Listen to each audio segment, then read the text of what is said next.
So Solatubes came out probably about 30 years ago. They were made in Australia, and then they came to the United States about 25 years ago. And they came out really as the next generation of skylights. And skylights were very popular, especially in 80s and 90s building.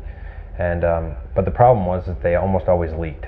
They'd let in harmful UV rays that would fade the furniture and heat up the house. But people wanted natural light inside areas they couldn't normally have it.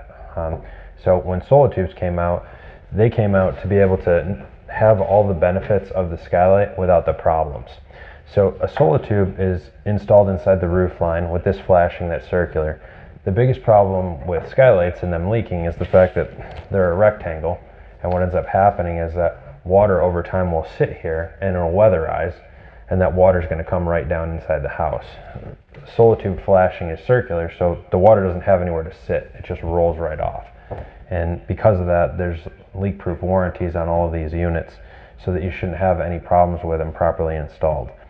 They're really an awesome way to let in beautiful natural light. They install in only about an hour and a half. So as opposed to a traditional skylight that a lot of times you have to make your access and then you got to drywall and match the paint, a Solatube installs in about an hour and a half, and you don't have to do any retrofit work whatsoever. So it's really an awesome addition.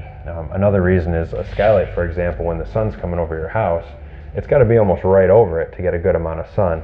Where with a Solatube, it's circular at the top, and it has ray bender technology all throughout here. So what that's going to do is, even when the sun comes up a little bit, anytime it hits this dome, it's going to travel that beautiful light down inside your home.